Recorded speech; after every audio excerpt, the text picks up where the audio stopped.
मैले यो व्यवसाय 52 सालबाट एक घार मौरीबाट सुरु गरेको, अनि 53 साल 54 साल 55 सालतिर 2 घार 3 घार 4 घार हुँदा हुँदै अहिले आएर लगभग हजारौँ गोलाहरू बिक्री गरिए मुखे।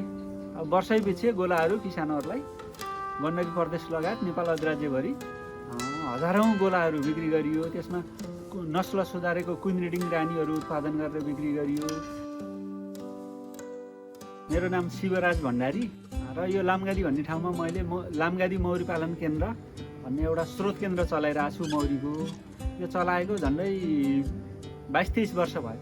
सुरुमा त एक घार मौरी पालिएको थियो, त्यहीबाट विस्तार गर्दा गर्दा अहिले 100औँ घार बनाएर ती मौरीहरू अहिले वर्षको 100औँ घार बिक्री गरिन्छ र यहाँ गोलाहरू मजबुत गोलाहरू झन्डै 100 गोला छन् यहाँ अहिले।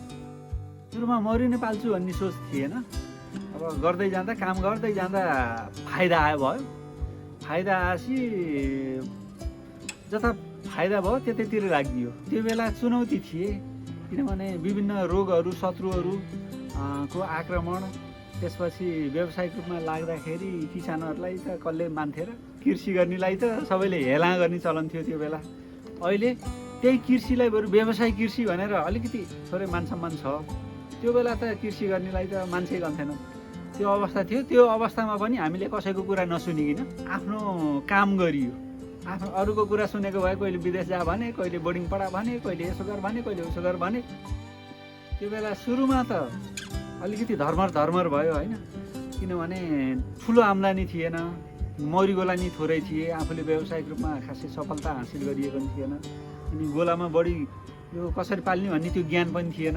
व्यावसायिक सफलता हासिल हुँदै गयो, हुँदाखेरि अब केही पैसा खेलाउन पाइयो, व्यवसायमा सफल हुन पाइयो, छोराछोरी पढाउने खर्च पुग्यो, आफूले चाडबाड मान्ने, यताउता गर्ने, जग्गा जमिन किन्ने, सबै खर्च यहीबाट सफल हुँदै गएपछि अब त्यतातिर बिर्सियो र यतै लाग्यो। सुरुमा त यो एक गोलाबाटै यो सुरु गरेको। एकलाई 2, एक घार फोरेर 2 घार बनाउने, 2बाट 4, 4बाट 8, 8बाट 10 लगानी। सुरुको लगानी त त्यही त्यो बेला 5000 भनौँ, त्यहीबाट सुरु हो। अनि त्यो प्रतिफल आएपछि त्यही मौरीमा लगानी, प्रतिफल आएपछि त्यसमै लगानी गरियो। अहिले मसँग 500 गोला छ भने 400 गोला मौरी बिक्री गरेपछि त्योबाट आम्दानी 400 इन्टु झन्डै 10,000 गर्दा अब त्यो हिसाबबाट आउँछ होइन।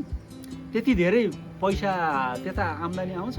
अनि यता गोला त यहाँ 100 गोला मात्र रहन्छ होइन। फेरि त्यसलाई 100लाई 200 बनायो, 200लाई फेरि 400 गऱ्यो, अनि फेरि बिक्री गऱ्यो भनेपछि यहाँ गाई पालेर यहाँ यो गाईमा गोठमा 100वटा गाई छन् भन्ने चाहिँ देखा चाहिँ होइन। यो कति बिक्री गर्यो त्योसँग सापेक्ष हुन्छ कि, मुख्य आधार त्यो हुन्छ।